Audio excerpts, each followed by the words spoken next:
Hello, welcome back everyone, Toy Shiz here. We are back yet again for another McFarlane Toys news update. Man, oh man, as it is the tail end of January, 2025 has really belonged to McFarlane Toys so far. If it's not a pre-order, you got new figures hitting for the DC Multiverse. Yes, Power Girl, Guy Gardner, they're already hitting Walmart stores. Keep an eye out. The rest of us will just wait till our pre-orders come in. But that's what we're going to be talking about today. Pre-orders for 3 new figures we have already seen revealed, so not to worry, it's nothing crazy new, but we have some nice pretty pictures to look at for all the solicitations. As always, before we get started, if you're interested in anything we're going to be talking about here today, I will put affiliate pre-order links below, places like Amazon, GameStop, Entertainment Earth, you name it, I got it. Pick your poison. Heck, I'll even throw in some Best Buy links as well. And with that, we'll jump right into the very first figure, Walter West, Dark Flash. And I gotta say, in looking at this figure and thinking about it, I went, nah, I think I remember this, but I had to do a lot more research than I thought. This is the 90s Walter West, Dark Flash. He hails from an alternate dark universe. How do you know if it's dark? Well, this Wally West, Walter West, has a Flash scar right there on his face. He journeys into the regular DC universe at one point. He swaps places with Wally West at one point. It's a whole comics endeavor of phasing in and out of the Speed Force. And you know what? Who cares? Does he look cool? Yeah, he looks cool. Is it reusing a body? Well, it's got a new head portrait. I like that. I like the head portrait on him. I like the silvers to that dark maroon red. People will say all over and over, hey, it's a same body type or reusing it once again.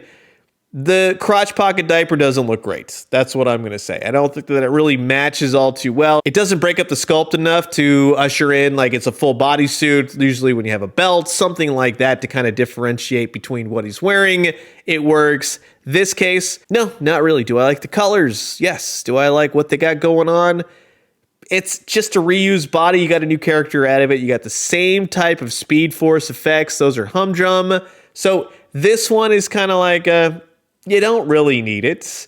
It's just another Speed Force Flash character. It is a different character, so that's cool. I like that they did that. It's very 90s, but at the same time, it's just kind of like, yeah, there he is. They're still packaging these things in a running position. We've seen that many times. And if I've said it once, I've said it before, when they pose the figures like this in the box, it warps the plastic so that when you take it out, after you get done snipping every single little plastic doohickey in there, then you got to heat up some hot water and you got to put everything back in there so it doesn't look all bow-legged. So no, it's not always a lot of fun when you unbox DC Multiverse, especially when they're posed out like this. We've said it once, we've said it again. Stop putting them in the box like that. The Walter West on the back, he looks cool, cool artwork in general. This Flash is just kind of like, yeah, cool, whatever. Moving on to Tempest, aka Garth Aqualad. So we're finally getting that character. And when he was revealed at New York Comic Con, I thought, oh, that could be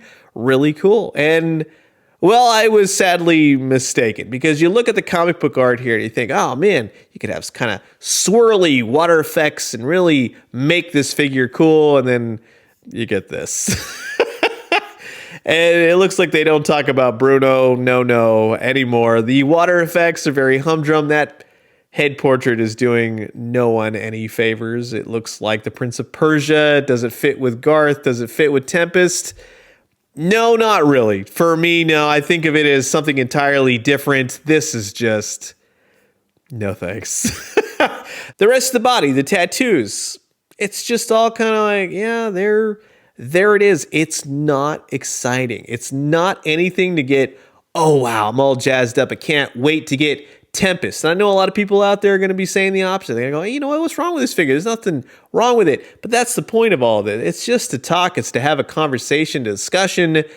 My thoughts may not match yours and vice versa. But I will tell you this. When you look at Walter West, you go, yeah, that's a cool looking Dark Flash head portrait because they're not changing the body. When you look at Tempest, you look at that head portrait, you go, no, I don't think so. The backside even has a little bit of a backpack configuration. Totally thought that it was going to be like the prior released Page Puncher's Aqualad. It's not. It's different. But it doesn't change the fact of it being very just kind of yeah, there it is. The water effects, everything else. It doesn't really bring this character to life. And once again, like I said, that head portrait is not doing anyone any favors. So here he is, all packaged up. It looks like he's in an aquarium tank, right? There's nothing in the box. And as time has gone on, as McFarlane Toys keeps doing it, the less kind of thing makes it less fun. I mean, even some alternate hands, something like that. And even at the alternate hands point, that's when you got to go, man, this is a water character. You could have really had some fun with it. But alas, no. They did not really do much for old Garth. Maybe even extra head portraits, face plates, something to give him different looks. If this one is not really going over well, it's really one of those things. Enough said. Moving on to the Fleischer Superman. This is the one that I absolutely want. How many Supermans is too many Supermans? This one is, for me, a must-have. I love the old-timiness of this. I think they did a great job. Up, and away. Yeah, he's totally saying that. The colors are great. The red, the S symbol. All black, red S, outlined in yellow. That's fantastic. That's a lot of fun. The blues is great. The cape, bendy wire. It's the same type of articulation we've seen many times. It's nothing crazy. It's nothing to write home about. No, they didn't get the belt wrong. Sometimes when they're updating DVD covers, remastered editions, things like that, yes, he has been seen with a yellow belt. No, in the actual cartoon, everything, the trunks, the belt, and he has a yellow belt buckle. So I got to say, everything looks great, but that head portrait is just stellar. It's very old-timey Superman. He's got the little slits for the eyes. That I love. That coupled with the red, the cape, that's cool. No, he doesn't have an S on the back. That's not what the old Fleischer Superman has, so they have that going for him. They got lucky. The extra hands with the outstretched flying hands. It's okay. The recent Captain Thunder and the Shazam, those hands tend to fit that character better, even though it's basically the same body type. It's odd. I'm curious to see how this will work out. And keep in mind, there's no flight stand. See, things like that really go that extra mile of creating the complete character of Superman. You want to get him off the ground on your shelf. Maybe you just don't collect DC Multiverse. You heard they're making a DC Fleischer Superman. But that's what I mean. Not everyone collects the crazy way like a lot of us do. Some people just get one or two. Maybe it's just some guy who goes, oh, I know some guy who likes Fleischer Superman. I'll send him this video and he can pre-order it. That kind of thing.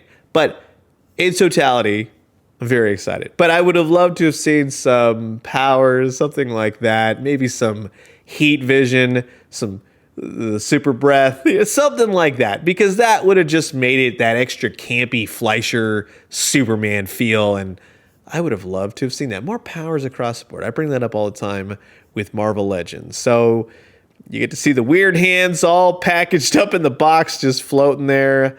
There you go. The classic animation from 1940, the Fleischer Superman. Totally stoked on that one. So that's going to wrap it up for my quick look at the 3 brand new offerings from the DC Multiverse line by McFarlane Toys. As always, the affiliate pre-order links are down in the description below. You have heard my thoughts, and now I'm curious to know yours. So comment below, let me know. Let's talk everything DC Multiverse. So I'll leave you guys with that, and until the next one, I'll talk to you guys soon.